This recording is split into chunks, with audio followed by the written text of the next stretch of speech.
श्री त्रयंबकेश्वर महादेव।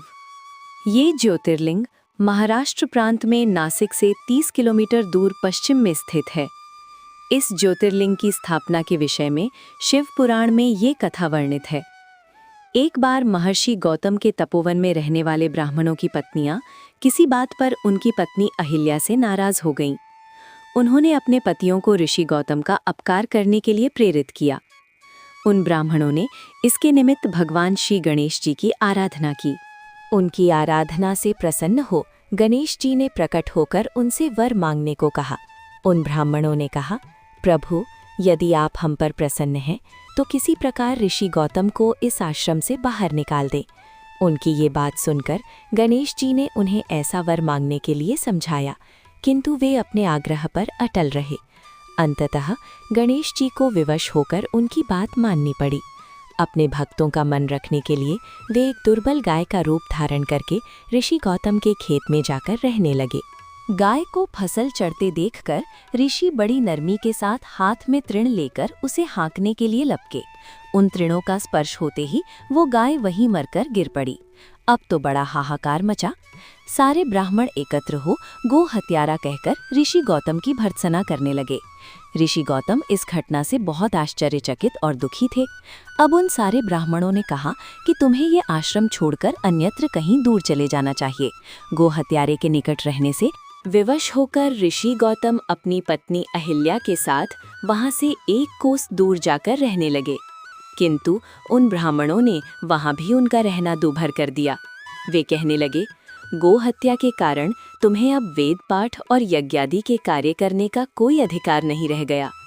अत्यंत अनुनय भाव से ऋषि गौतम ने उन ब्राह्मणों से प्रार्थना की कि आप लोग मेरे प्रायश्चित और उद्धार का कोई उपाय बताएं। तब उन्होंने कहा, गौतम, तुम अपने पाप को सर्वत्र सबको बताते हुए 3 बार पूरी पृथ्वी की परिक्रमा करो, फिर लौटकर यहाँ 1 महीने तक व्रत करो।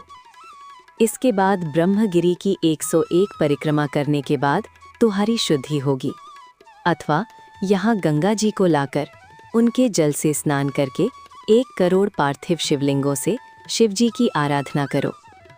इसके बाद पुनः गंगा जी में स्नान करके इस ब्रह्मगिरी की 11 बार परिक्रमा करो। फिर 100 घड़ों के पवित्र जल से पार्थिव शिवलिंगों को स्नान कराने से तुम्हारा उद्धार होगा।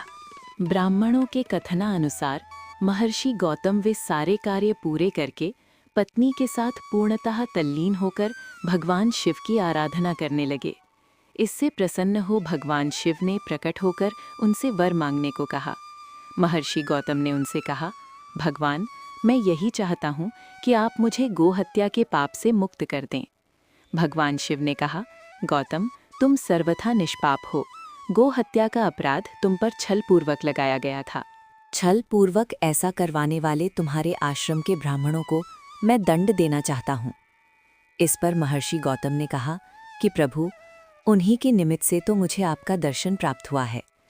अब उन्हें मेरा परम हित समझकर उन पर आप क्रोध न करें। बहुत से ऋषियों, मुनियों और देवगणों ने वहां एकत्र हो गौतम की बात का अनुमोदन करते हुए भगवान शिव से सदा वहां निवास करने की प्रार्थना की। वे उनकी बात मानकर वहां त्रयंब ज्योतिर्लिंग के नाम से स्थित हो गए।